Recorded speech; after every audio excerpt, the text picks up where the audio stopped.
All right, well, we're going to go ahead and get started. My name is Lindsay. I'm one of the dietitians here, and I have with me today Lynette, who is a dietetic intern with us. Originates in Springfield, is that correct? Or you live in Springfield? Yep. So she's here with us for several weeks. Rhonda is out on vacation. She just keeps planning it around these cooking schools, I guess. I think there's a setup there. And then Lynetta, our new dietitian, which if you were here last time, you might have met her briefly. Unfortunately, she had a family emergency tonight. So we have Lynette filling in for her. So we're just throwing her in. She's really great. So she's going to share some tips about these recipes tonight as well. So who has been enjoying pumpkin already? Pumpkin flavored things, yes? So pumpkin is everywhere. I don't know if you guys have noticed, but there's like pumpkin coffee, there's pumpkin cereal. So we find it's becoming very popular with food manufacturing. So definitely this time of year we start seeing pumpkin everything. So we thought it'd be fun to feature that, of course, this time of year when it's in season and we start seeing it more and more. And so I thought we might share a little bit about just pumpkin, the history of pumpkin. So we use a resource called Today's Dietitian. Oftentimes when we're looking as dietitian professionals looking for information. So it's a great resource if you're ever looking for nutrition information that's evidence-based and factual, a good credible source of information. That's todaysdietitian.com. We found a very lengthy article about pumpkin, so we thought we'd share some of the fun little tidbits about the history of pumpkin and kind of get us started. So, how long have pumpkins been around? Does anyone know? Long time. Yeah, they found pumpkin seeds in Mexico dating back to 8,000 to 10,000 years. So we've been cultivating pumpkin for a really long time. And pumpkin, there's different varieties of pumpkin. So like the pumpkin that we carve jack-o'-lanterns with, right? Those we typically don't eat those. Whereas these smaller ones, which we're going to talk about today, we use these smaller varieties for baking. They're a little bit sweeter. So the smaller pumpkin, Lynette's going to talk about a little bit more. And I think Jared, it looks like he's got a knife and a cutting board, so I think he's going to show us how to cut into one of these. Who's actually cooked a pumpkin like this and made pumpkin pie or with the real deal here? Yeah? Yeah? Or pumpkin bread, right? Yeah. We're usually familiar with this pumpkin can, right? It's a lot more convenient and available to us. So yeah. So pumpkin, as far as the edible form, we usually eat these smaller varieties here that are a little bit sweeter. Pumpkin blossoms are also edible. Does anyone have pumpkin blossoms? If you grow pumpkin or harvest it, I guess the blooms or the blossoms on the pumpkin plant are actually edible. And they're said to have a mild pumpkin flavor. I've not tried them before, so I bet that'd be real pretty though. Okay. In Native America, or Native Americans, pumpkins were not just used for food, they were also used for storage. So they used to carve them out and use them as bowls to hold, they dry them out and use them as bowls to hold grains and other materials. That's kind of interesting. And does anyone know they call it the pumpkinest state in the U.S.? Anyone know? Tennessee? No? It's a neighbor to us, Illinois. Yes. So Illinois is the pumpkinest state in the U.S. They produce about 90% of the pumpkins in the United States. There's other countries that produce pumpkin, but in the United States they're the top producer. And that's largely because they have the Libby pumpkin plant manufacturing there. So I think this is, Libby, who makes the canned pumpkin. It's the largest producer of canned pumpkin for the entire world. So anyway, some fun facts that I'd share. So we're going to sprinkle in some nutrition information, of course, along the way, so we're going to dive into that. So to get started, Lynette's going to dive into our first recipe here, which is the spicy roasted pumpkin wedges. Right. Pumpkin seeds. Pumpkin seeds? Seeds. Yeah, they're very good.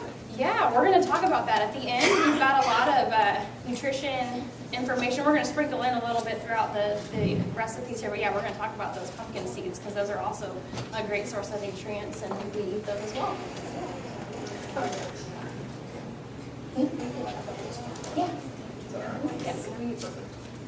first or Mr.? No, you go for it. Okay, so our first recipe that we're going to look at is the spicy roasted pumpkin wedges. Now, it's not spicy like hot spicy you think of. It's spicy in that it has quite a few spices in it, if that makes sense. So, if you look at the recipe, it's calling for I'm not an expert on how to say this, Hokkaido. Jared, are you an expert on how to say that? Who knows if we're saying that right, but that's my best guess. Looks correct. A Hokkaido pumpkin. So if you Google what a Hokkaido pumpkin is, it kind of looks like this. I'm not even sure if this is a Hokkaido. I don't think it is. But it's kind of smoother in texture than your regular jack-o'-lantern pumpkin. And so you start with the pumpkin. You're going to cut it. You don't have to peel it. If you see on the recipe, if you're going to use a butternut squash or some kind of other pumpkin, you'll want to peel it. But with the Hokkaido, you don't need to. I'm assuming with this baking pumpkin, you could probably do the same. Yep. Not peel it, because Don't peel peel it. has a really thin peel or skin. Okay, so you're going to cut the pumpkin, take out all the seeds, and cut it into wedges. You're going to take all the different spices. There's garlic, cumin, coriander, paprika, turmeric. You mix all those together, add the olive oil, and then you're going to pour that over the pumpkin slices. Now, if you want to let it sit and marinate, you can do that, or you can just mix it up and cook it. And it looks like you're going to cook it for about 25 to 30 minutes. Do we know what temperature? Great, you guys can see it. I can't find it. And is that what you found, Jared, that about 25 to 30 minutes? Yes, yes. That's where it needs to be. And so then we're going to serve it with a yogurt tahini dip. We look down below, which I think sounds really interesting. I'm excited. No? No, No. no. So you can try this at home. I think it sounds really interesting. It's Greek yogurt, tahini, which is ground sesame seeds. You can find it at like a Mediterranean market. If you've ever had hummus, hummus has tahini in it.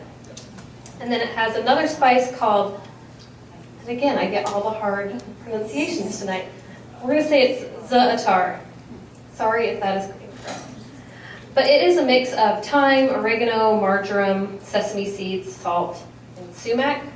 And I looked online, and Walmart does carry it. So if you're interested in making the dipping sauce at home, Walmart should have that ingredient for you. And then it has the sauce that has garlic, salt and pepper, and lemon juice to taste. So looking at the nutrition facts of the pumpkin wedges, it is high in that healthy fat from the olive oil. It's really good for our hearts. And one thing I thought was really interesting, you look at the protein. It has 17 grams of protein, which is great, coming from a vegetable. Let's see. So what do you guys think of this recipe? Is this something that you would make at home? You gotta try it first. You gotta try it? Has anybody ever roasted pumpkin like this? Cut it up into wedges, put spices on it, and roasted it? All right. One of the most common misconceptions with pumpkins is that they taste like pumpkin pie, right? Because most people, as I've been back there cooking today with nothing but pumpkin, most people that come by say, I don't like pumpkin pie. And I'd say, okay, but do you like pumpkin? Well, no, I don't like pumpkin pie. All right, so, but then that's a common misconception that people associate pumpkin with pumpkin pie spice, right? Where pumpkin is just like any other, it's just like butternut squash or acorn squash. It eats the same. Now, different varieties will have a little bit different texture of meat, okay? On all the samples that you're getting, the skin is on them. And I think if you were to do these at home, you'll definitely want to leave them, no matter what type of pumpkin it is, leave the skin on, okay? Because as it bakes, and you'll be able to tell, there's a very easy dividing line between the edible portion and the skin. As it bakes, the skin gets even tougher, and the meat actually begins to separate from the skin, okay? And like I said, you'll see that. And it makes it a little bit easier to deal with, to pick up and eat, or to plate up for people if the skin is on it. We had some that they fell over and the skin popped off and they were a pain. So as far as cutting goes, you can either elect just to cut the stem flush off, or you can just go slightly back from the stem to cut off. You're going to cut a small portion of of the skin off as well, but that's the easiest way to get the majority of the stem off. Very easy. I literally had to break out a hammer, like a mallet, to get some of these pumpkins apart. Some of them have very, very thick, coarse skin. Okay, some pumpkins have very thin, and it's just the different breeds that they are, right? If you're really delicate, you can separate the seeds from the mush. I'll call it the innards or mush very easily. That is a very technical term. Yeah. And you're basically just going to try to gently pull the seeds away from the rest of it, leaving the innards still in the pumpkin. See, we're just slowly working them away. And we've got mostly seeds. Now, granted, you're still going to have some seeds that get caught up that are a little bit more in the middle of all the innards, and they're going to be a little bit more difficult to get off. But you should be able to pull those seeds out fairly easily, right? And these seeds, I believe, are the same that you would, similar to the ones you'd get from the jack-o'-lantern, in that you can rinse those off a little bit, and I like to let them dry out a little bit and then roast them in the oven. Mm-hmm. So these would be... These are great. They're nice and plump. Mm-hmm. The easiest way to get the rest of the innards out from inside of the pumpkin is to use a flat serving spoon. Doesn't matter if it has holes in it or not, the spoon. And then just lightly scrape, right? And when you get this darker consistency out, that's when you know that you've gotten all of that portion out. And you can leave it on. It's not going to hurt anything. I'm not sure how it tastes, but I'm sure it's not going to hurt anything at all to eat it. You may not like the slimy consistency. That's up to you. Okay? And as far as roasting, of course, I had to do it on a very large scale, so I changed up the way I did it just a little bit, as in mist the pumpkin wedges with some olive oil. If you've got, does anybody have a mister at home? You just add olive oil in it, pump it up full of air, and then it sprays the olive oil out really nicely. If not, you can use pan spray or something. The olive oil is really just to help in the baking process, to have something for those spices to cling onto. And then you can just dust it with your seasonings and the garlic. Or you can do like the recipe says. But when you're doing 60-some pieces, it was way easier to simplify, right? They will absorb a little bit of the olive oil. That's also why I really wanted to try to keep from getting them in the olive oil too much or the oil too much. Is it called for olive oil? Good. Yeah. Ours was an olive oil, canola oil blend. That's what we use in the kitchen primarily now. And then the seasonings on it. Just dust those on there. It really depends on how much flavor you want to come out of it. And in the end, if you would do a recipe with an acorn squash or a butternut squash, you can use a pumpkin just the same. Okay. Consistency, like I said, some, and you may look around at different people's plates, some pumpkins almost come out looking a little bit like spaghetti squash. Does anybody ever eat spaghetti squash? Right? You can kind of see dividing lines in the meat where it almost kind of flakes off like that. And then some pumpkins will be very whole, almost like an acorn squash would if you were to cut and bake it. So the consistency may vary depending on the breed. So, but as far as oven time, put them in the oven. Ours was at 325, and it took about 15 minutes at 325 in a convection oven. It may take a little bit longer in a conventional oven, which is probably what most people have at home. So, any questions? And you can use this recipe and change the spices however you'd like. You could make it a Mexican-style dish with some of the ingredients that it has now, maybe a little bit of heat to it. I believe the original recipe called for spicy paprika. And that But red we know. pepper flake too. Oh, yeah. Yeah. And the last time I did anything hot in here, I got yelled at. So I won't ever do that again, all right? No. We want to try to make sure that any recipes that we show you guys, we give you the opportunity. And that's why I didn't do the dip. I wanted you guys to try it plain so that you can have the opportunity to taste what it really tastes like. If you hadn't used pumpkin in recipes before, other than making pumpkin pie or different things like that. So. And I think pumpkin is a good substitute for sweet potato. If you look on the back sheet under pumpkin facts, sweet potato, I know it's on there. A cup of sweet potato has 193 calories, whereas a cup of canned pumpkin has only 83 calories. So it's a great substitute for something that you would normally have sweet potatoes in. Or is that canned pumpkin pie? Nope, that's just canned pumpkin. Or the canned pumpkin pie filling has. Oh, that is the canned pumpkin pie. I did read it, it's on here. Sweet potatoes have 3 times the amount of calories from pumpkin. So you're gonna have huge calorie savings if you use pumpkin instead of sweet potato. Thanks. Yes, you're on the right track. I was just like, I know they're probably reading that thinking, wait a minute, what is she talking about? Yeah. So now that you got to try it, what do you guys think? Good. Good? I've never tried to use anything other than pumpkin pie spice. How many of you would make this at home?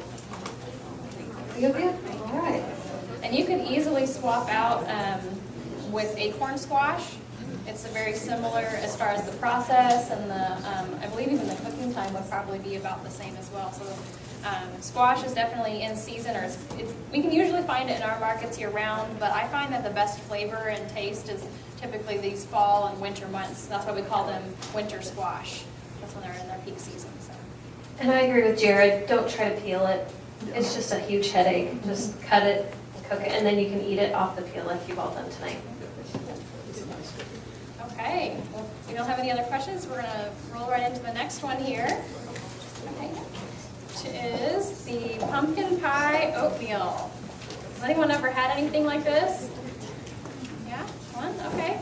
So I love just having a can of pumpkin around this time of year when you can find it for a really great price. It's just on every end cap, it seems like, in the market. So I just stock up and I start adding it to all kinds of things. Such as the oatmeal. We're going to talk about some other ways you can add it in as well, but it's a great way to increase the nutrient density of your oats. So you're going to get a little bit more of that vitamin A or beta carotene, that nice deep orange color that we have. We're getting a little bit of extra fiber in there, particularly that soluble fiber, which helps with feeding the good bacteria in our gut, and also helps to lower our cholesterol and our bad cholesterol in particular, that LDL. So this recipe is kind of, it's not exactly like pumpkin pie, but I think it's pretty good, close to it. So it calls for old-fashioned rolled oats, which you could use quick cooking oats. There's no nutritional difference. They're the same nutritionally. It's just the way they slice them or cut them.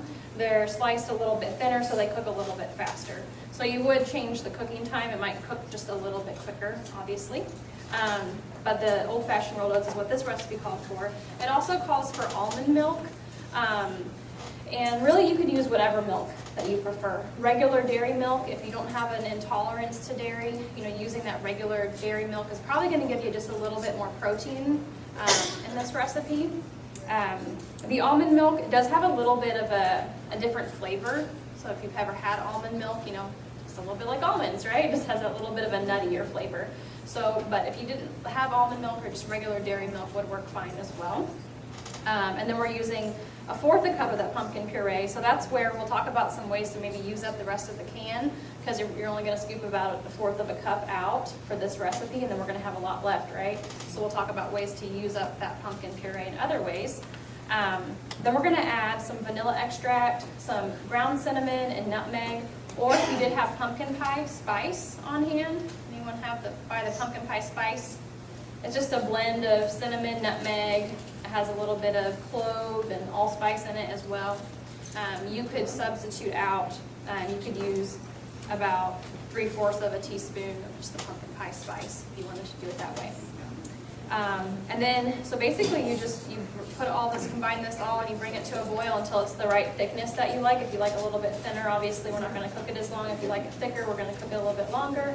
And then we're gonna top it with some pure maple syrup. It doesn't say that on there, it just says maple syrup. But I do encourage trying to use that 100% pure. I know it's a little bit pricier, but has anyone ever had the pure maple syrup? 100% pure, yep. Compared to just like Aunt Jemima's or regular pancake syrup, it's got definitely a different flavor profile, and there is a little bit more nutrient density in your pure maple syrup. It has a little bit of trace vitamins and minerals, and I find that it's very sweet, so you don't have to use as much. That's actually what we're using today is 100% pure maple syrup. Yeah. We did delete the pecans on this recipe because they are really expensive. And we went really expensive on the pure maple syrup for you guys. So. Yes. But yeah, hopefully if you do buy the pure maple syrup, I recommend to store it in the fridge after you open it. I think it just keeps it fresher for longer because it doesn't have any preservatives in it typically. And usually, I find that I don't have to use as much. So a bottle will typically last for quite a while, or try to make it last because you do pay a little bit more for it for sure. If you are watching your sugar intake, you'll notice that for a whole batch of this, so this makes 4 servings, which is a serving size is 1 cup. So it's a pretty hefty, generous portion. And then you top it with the maple syrup. So if you're watching your sugar intake, you could kind of play with that amount. You could even use maybe an alternative sweetener. And that would obviously lower the total carbohydrate in this recipe because the total carbohydrates down here, 34 grams for 1 whole cup. That's including a little bit of that maple syrup, so which is actually, that's not too bad. For most of our patients that we counsel with diabetes, we encourage usually starting at about 45 grams a meal. So this would fit into most carb budgets for most individuals. And you'll notice that it's also a very low sodium recipe. So 72 milligrams. So this is a very, very, very heart healthy recipe for sure. Anything else to add, Jared, to this? Whenever you're cooking, a lot of times you can omit a lot of salt by adding a lot of flavor, okay? By saying that, adding in the pumpkin puree, that's going to give it a different, little bit more flavor. Because that's usually why people add salt to their meals, is because they feel like it lacks flavor. Most of the time we think, well, it's not salty enough. Well, it's because it doesn't have a lot of flavor to it. So a lot of times we'll just add salt and add salt and add salt, and then sometimes it's a little overbearing because we can't hardly eat it because we've salted it to death. But if you can add more spices to your meals and omit the sodium, you'll do yourself a huge favor. Okay, and in recipes like this, if you taste it and maybe it just doesn't seem like it's flavorful enough, add a little bit more cinnamon, a little bit more of the nutmeg. Or like she said, if you have pumpkin pie spice at home, add a little bit more of that. That's going to give you enough flavor so that you don't have to sweeten it quite as much, and you don't have to add the salt like you normally would. So, yes? I think you could use quick oats instead of the old-fashioned oats. If it's a cup of old-fashioned, is it also a cup of quick oats? Yeah. She asked if switching between the old-fashioned and the quick oats, is it the same ratio, 1 cup to 1 cup? And that is, yes. Yeah. What about steel cut? Steel cut the same way. She asked if steel cut would be the same, and it would be.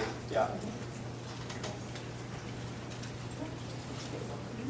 One thing I wanted to point out too about this recipe is that if you were going to have this as like a breakfast, it is a little bit lower in protein. That's because we use the almond, or in this recipe calls for the almond milk. So again, if you used your just regular dairy milk, that's going to probably increase it, bump it up just a little bit. But it does help to kind of, with your breakfast foods in particular, to have some protein at your breakfast. It does help us to feel full for longer and help stabilize our blood sugar a little bit. Something to keep in mind is, perhaps to have a protein on the side with this, serve it with an egg. Or if you did, put some pecans on there, you're going to get a little bit of those proteins from the nuts as well. But how about bacon? Someone's asking about bacon. Yeah, we can do bacon too. Jeremy says, yeah. That's my favorite thing to add with my oatmeal is bacon. Yeah. As long as it's good. Yes. Have you ever tried baking? Making like into a baked cookie, because I do not care for the texture of oatmeal. And then you can just pick it up. Oh, I've got you. Yeah. Yeah, Doing okay. like a bar. Make it a cookie or, yeah. Yeah. Okay. With the consistency of that, you think bake okay, or? I think so. Yeah. She's asking if the consistency of the oats would it bake okay into like a cookie or the bar. She doesn't like the consistency of oatmeal cooked as in like a breakfast cereal. Yeah, absolutely. Try that. Yeah. I'm not 100% sure on how long the baking process would be, but you just keep an eye on it. So what did you guys think of this recipe? Tasty? Yeah. It's got that pumpkin pie vibe going on. Maybe not quite the same, but pretty close. All right. Any other questions? Yeah. Could you do this in a crock pot? Absolutely. Yeah. Jess, if you could do this in a crock pot, this recipe. Put it on.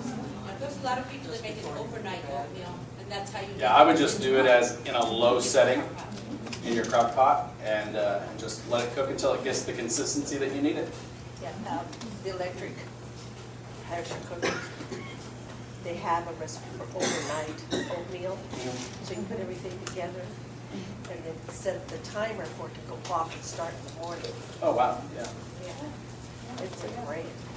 Said she has an electric pressure cooker that actually has a recipe for overnight oats that you put everything in the crock pot all in one and you set the timer to start up in the morning and then it's ready for you when you wake up.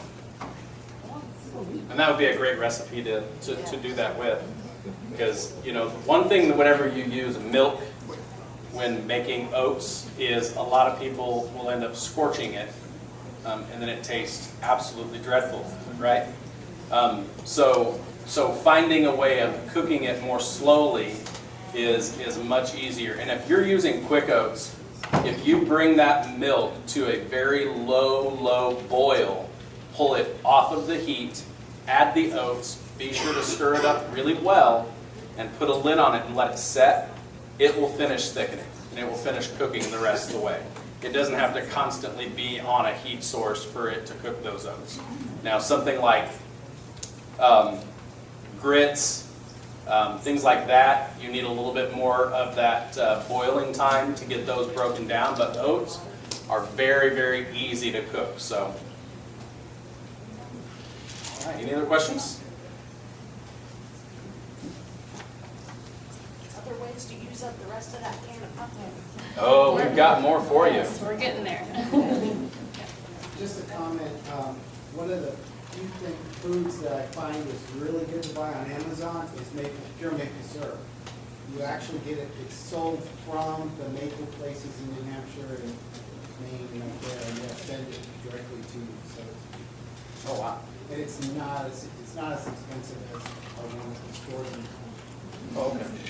He was saying that if you buy your pure maple syrup on Amazon, it comes directly from New Hampshire and Maine and Vermont and those areas. It ships directly to your house, and it is a little bit cheaper than buying it at the store. So if it's something that you eat often and like to keep in your house, that'd be the way to do it. Great tip. Okay, well, I guess we'll go ahead and move on to the next one, which is pumpkin risotto with goat cheese and cranberries. So who's a fan of risotto? Yeah, yeah. I actually she was talking about her Instant Pot. I found a recipe for a risotto in the Instant Pot, and I recently fell in love with risotto because I hadn't had it in a long time, and I made a batch of mushroom risotto, and it was really good. So I was excited to try this recipe. I got to try this one at home. It is a little bit involved, so Jared maybe will kind of talk through the steps that they did in the kitchen. But don't let that intimidate you. It's just what I found helpful was to, of course, with any recipe, I think it's helpful to have all your stuff ready to go. Kind of like on the cooking shows where everything's all measured out and you can just, throw it all in. So I did get everything measured out and made it a little bit easier of a process.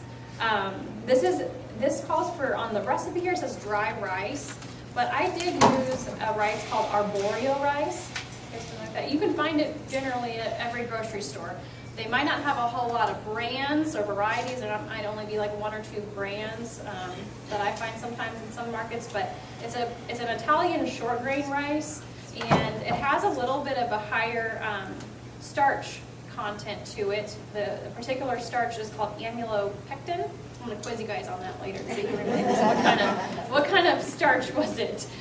So it's a particular type of starch that makes it a little bit creamier, gives it that creamier texture. And so that's what makes it a little bit different than just like if you were going to use white rice. I would say, would you say you could probably sub, how do you think the regular rice would work? White rice or brown rice or? It's not going to be as creamy like she was saying. And we actually use the arboreal rice in this that you guys are going to sample.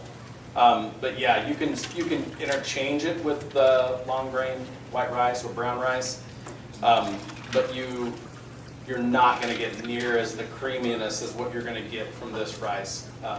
So what you may want to do is add, once the rice is at the texture that you need it, you may need to add more liquid. Add more liquid, which is going to break up some of the rice as you're whisking it, which is going to kind of give it that creamy. And that's what, whenever you eat risotto, that's what most people are looking for, is they're looking for the rice and that creaminess that sometimes people say, oh, it comes from the cheese. It's not. It's supposed to come from the rice itself and the cheese. So it's kind of a combination of the two, and I think this one has Parmesan cheese in it. But it was already at a nice creamy texture from the pumpkin and from the rice itself, even before I added the Parmesan cheese. So. Yes. Yeah. So if you didn't have the arboreal rice or we couldn't find it, like Jared said, you might just have to add a little bit more liquid to it. But you'll notice that this recipe is super, it's hearty. So we've got, in 1 cup here, this is kind of like a meal, really. In 1 cup of this stuff, we've got quite a bit of calories, so don't let that scare you. Most adults actually surprisingly underestimate how much calories they do need. But if you're concerned about that, if you're watching your calories, you could serve half, because it is a whole, the serving size nutritionals are calculated based off of 1 cup. So you could cut that in half. But it's got a lot of protein, 17 grams of protein, 47 grams of carbohydrate, so it's not super carb heavy. 10 grams of fiber, that's a big hefty dose. That's nearly almost half of our daily recommended amount of fiber in there. And a lot of that fiber is coming again from our friend, the pumpkin. So again, this pumpkin is really high in fiber. Half a cup of pumpkin puree has about 3 grams of fiber in it. So we're getting a lot of the fiber from the pumpkin, and then the rice actually does have a trace amount of fiber in it as well. The arboreal rice even has some fiber in it. So basically what you're going to do first is you're going to get a medium-sized saucepan, and you're going to mix together the broth and the pumpkin and bring that to a simmer, and then reduce it to low. And then in a separate pan, you're going to have, in a saucepan or a skillet, you'll have your... And I use a deeper skillet because you're going to add your rice to it. So you want to get one that's got a lip to it. And then you're going to mix and you're going to add your butter there. Let your butter heat up. And then we're going to add I believe it's the shallot. Yep. Add the shallot and salt. And you're just going to soften that up. And then we're going to add the thyme. If you didn't have fresh thyme, because I know sometimes that can be this time of year where our fresh herbs are kind of getting limited, and you could use dried thyme. Jared, you know the conversion of dried to fresh? Dried to fresh. It depends on the spice by a little bit. Thyme, if it calls for It's calling for 1 teaspoon. 1 teaspoon of chopped fresh thyme, I would use what? 1 teaspoon of chopped fresh thyme. Of the dry thyme, I would say that you would need to use 1.5 teaspoons. Taste it. If you like it, fine. If not, add another 1/2 teaspoon and do a 2 to 1. I generally do a 2 to 1 on thyme. Yeah. See, it kind of depends on the spice, as I you're didn't catch saying, or the herb. I meant that. But yeah, just kind of experiment, but you could for sure substitute some dried thyme as well. And then you cook that for just a little bit longer, and then we add white wine vinegar, and then you're going to take a ladle of that warm broth mixture, the pumpkin pie and or pumpkin puree and broth mixture, and add that in there, and then until the liquid evaporates. And I missed the rice. Where did I miss the rice here? Do this process. You're sauteing the rice with the butter. Yes, right. So yeah, sauteing the rice with the butter. Sorry, that's important. So you're going to actually saute the rice. And basically what you're doing is you're adding the liquid, letting it cook down, adding more liquid, let it cook down, and kind of continue that process until you've added all of the liquid mixture in there. I think that's pretty much The importance of sauteing the rice is it helps break the outer barrier of the rice because it's been dried. It helps kind of begin the process of breaking that down so that when you get to the end cycle of adding all of your broth in, you'll have that nice rich creaminess to your risotto. It's not to say that if you don't saute it, you won't get that, but you're not going to get near as much of that creamy texture to your risotto if you don't saute the rice with it. It just kind of helps speed that process up of it, releasing those starches, so you get that nice creamy texture. That's also why you add the broth slowly to the rice and let it evaporate, and add more and then let it evaporate. And of course, if you're doing a large scale version of this recipe, you're gonna also multiply the amount of liquid. So if you take this times 3, this recipe times 3 for a large event you're doing, you're going to add 3 ladles full at a time. Okay. If you don't get enough liquid in it, the rice will not cook down properly. See, because you're not having it submerged in liquid to where it's constantly getting moisture and it's soaking in that moisture and cooking the rice itself. You're doing it in spurts. And so if you were to imagine that the center of the rice is going to have a small bit of a bite to it, and then it gets softer and softer as you go out from the center of that grain of rice. And that's what you're wanting to do, is you're wanting that rice to cook in those layers so that the texture is right. And then it has that nice creaminess to it as well. Yeah, and then the final step after that, the whole process takes about 20 to 25 minutes. And then at the end, you turn the heat off, and then that's when you stir in the Parmesan cheese, a little bit of fresh parsley or dried parsley if you would prefer to use that. And we're going to also add a little bit of nutmeg. And then salt and pepper to taste. And then you top it with goat cheese and the cranberries. And I was really excited to find the crumbled goat cheese. Has anyone ever bought goat cheese before in the market? Yeah. Sometimes it comes in those logs, which is, if you did find it that way, you just have to crumble it up a little bit yourself. But I found it in a tub, and it was pasteurized, which I'm expecting. So I was really excited to find pasteurized goat cheese, because when you're expecting, you're not supposed to be eating those unpasteurized cheeses. So I was really excited. They told me I couldn't try demo this one. They're like, oh, you won't be able to eat the cheese. I was like, I found pasteurized goat cheese, guys. So, good. Yep.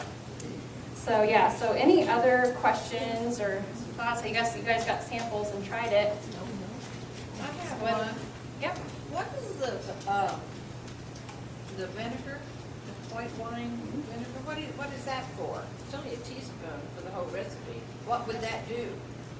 It just gives it a little bit of a tangy taste. Yeah. Just that one little. You can omit it if you don't have it. It really doesn't have that. In most risotto recipes that I've done in the past, don't have any type of vinegar aspect to it. Okay, I just thought it might boost it up or something. Kind of just balances the flavor. Anything like a little salt, that's what that would do. Do what now? It's kind of like if you put salt in, it brings out the flavor. Yeah. Okay, got it.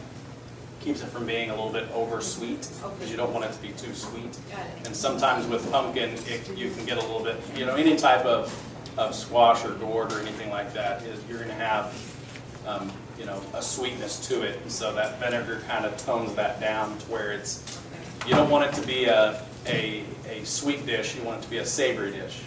So I would say if you try this and it's overly sweet, add red or white wine vinegar to it, or rice wine vinegar. Rice. Yeah. I actually use rice wine vinegar, which is, honestly, it's about the same flavor as a white wine vinegar is. So. Ian Watson can tell the difference. Huh? Ian Watson can tell the difference. You're probably right there. Yeah. So, any other questions on this dish? What do we think? Should we go through the steps and try to make it ourselves? Excluding Norm, what did everybody think? I liked it. I like cranberries. He said he liked the cranberries. That's about it. I thought it was a pretty dish. The colors with Yeah. the cranberry and the white and the orange kind of reminded me of Thanksgiving. It was pretty. Yeah. I had more people at the beginning of today tell me that they wanted absolutely nothing to do with any of these recipes. They were nasty. They were gross. But every single person that came by my station that said that, they tried at least 2 of these recipes and asked me to print off the recipes for them because they were going to eat it later. And you know what it came down to? All of them was the same thing. They look at pumpkins as being pumpkin pie, you know, and they think the flavoring is the same across the board. So. What I like about this class is that we're trying different things. A lot of people here probably haven't tried goat cheese. Yeah. But you come in here and we try this, so then you can know, if you say I don't like goat cheese, then okay, that's fine, you have tried it. Yeah.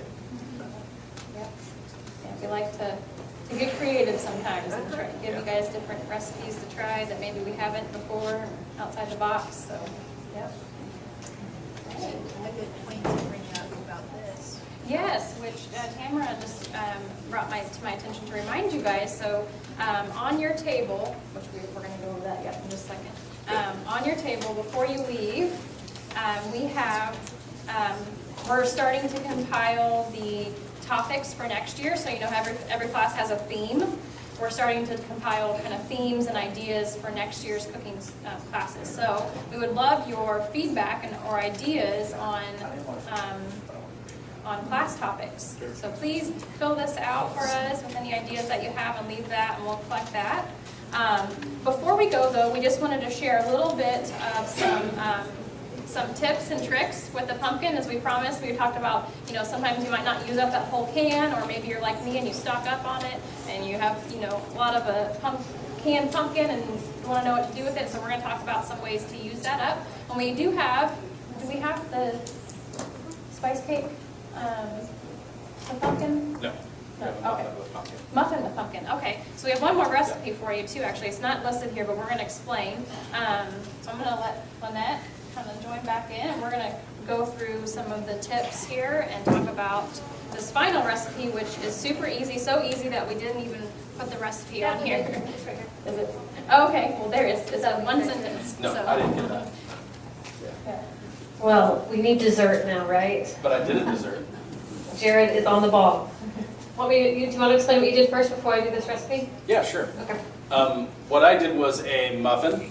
We were going to do a cake, but I wanted to make sure that if you guys tried it, you would try it at home.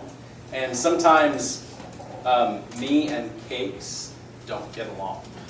i.e., I'm a horrible baker, right? But muffins are easy, right?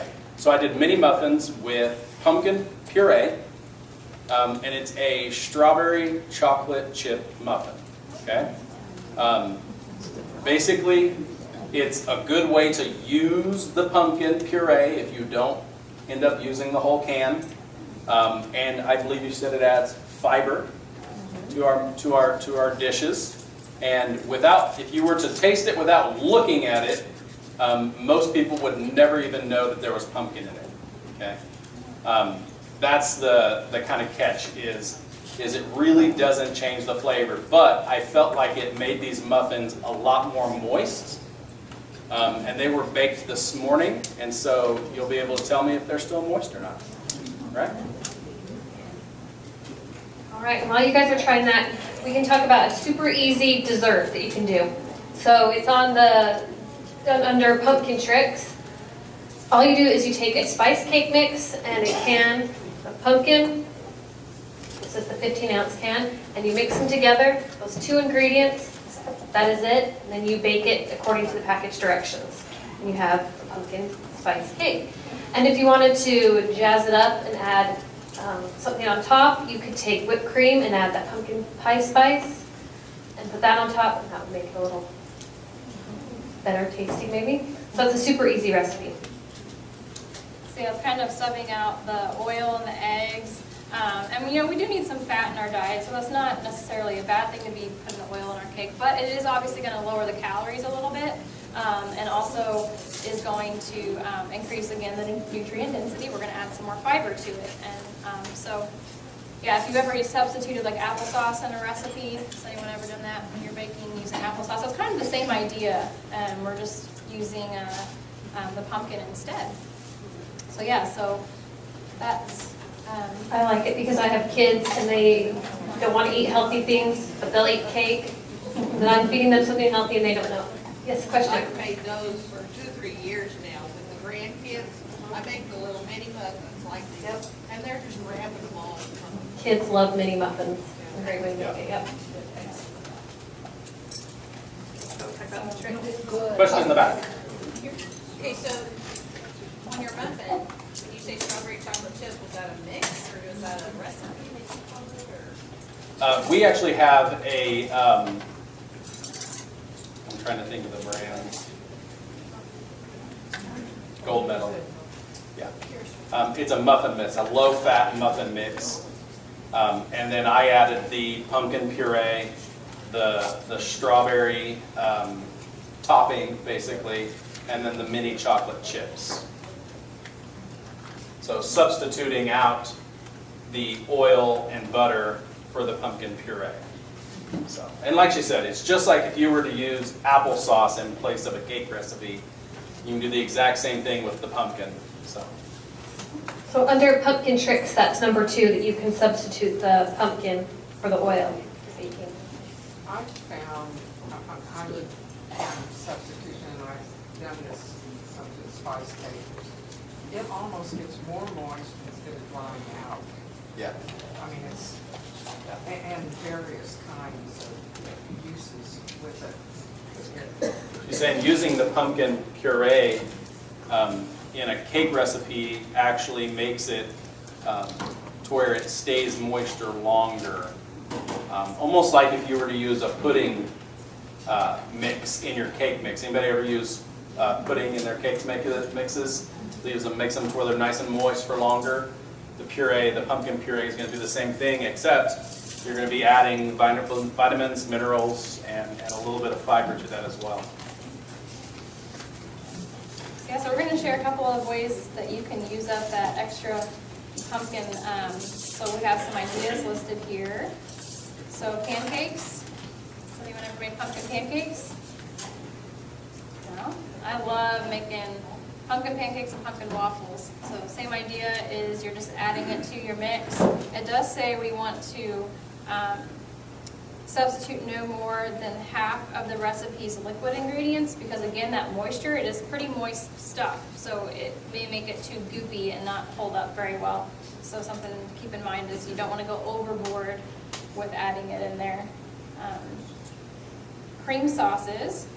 I have yet to try this, but I've seen a lot of recipes where they're doing like substituting squash in things like mac and cheese. Has anyone ever seen that? Like a butternut squash mac and cheese or Alfredo sauce using a little bit of the pumpkin puree and sauces like that, or pasta dishes.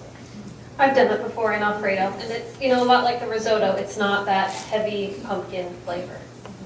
Just a little bit hint of it. Yeah, because if anyone's ever actually, if you get curious, just try the pumpkin puree by itself, and you may have gotten a little bit of the idea when you had that sliced and roasted pumpkin tonight is that it doesn't have a lot of flavor. It's not like the pumpkin pie like we think. I think we think we're going to take a scoop of it and it's going to taste like pumpkin pie, but it doesn't have all the sugar and the spices in there, so it's pretty neutral flavor. So yeah, another way to kind of increase the nutrient density in our sauces.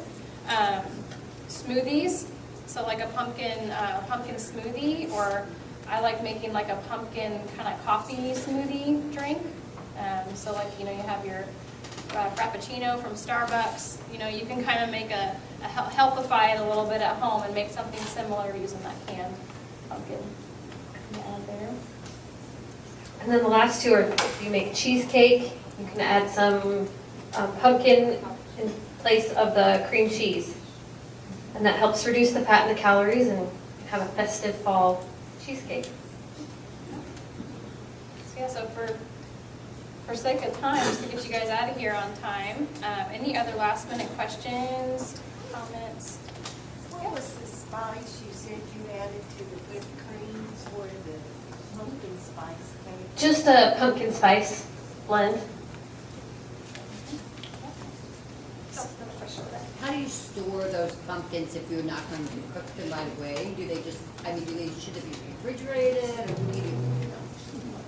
Yeah. Just a cool, dark place. I always tell people, if it comes refrigerated, refrigerate it. If it's not kept refrigerated when you get it at the store, then don't refrigerate it. What happens a lot of times if you refrigerate that, sometimes with certain things, it can actually increase the process of it breaking down. Same thing as if you buy like tomatoes in the store. Some people don't put their tomatoes in the refrigerator.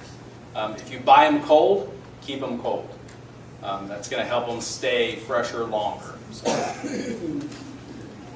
Well, I've got a few closing comments and announcements to make sure you're aware of that, and then we'll do our giveaways. So registration for the next cooking class, which is going to be Thanksgiving Day shortcuts. Is that right?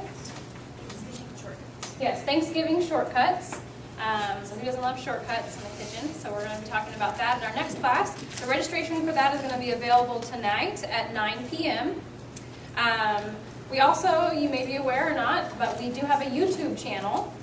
So you can sign up for our YouTube videos of our cooking classes. So if you want to go back and watch previous ones, or if maybe you couldn't make it to a class, they're available there. So go to Citizens Memorial, which you'll type in the YouTube search bar. So type in Citizens Memorial.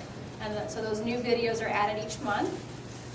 You can also check out all of our recipes from previous cooking classes on Pinterest. So if you do Pinterest and pinning on there, you can follow our board, which is CMH Bolivar. All one word there, CMH Bolivar. And then if you like this class and other community programs, you can find us on Facebook. So make sure you like and follow us on Facebook at Citizens Memorial Healthcare. So we post classes and event information as well as the latest information about CMH services on the Facebook page. So it's a good way to stay up to date with us. So if you follow, you'll get alerted when we post things. We'll notify you.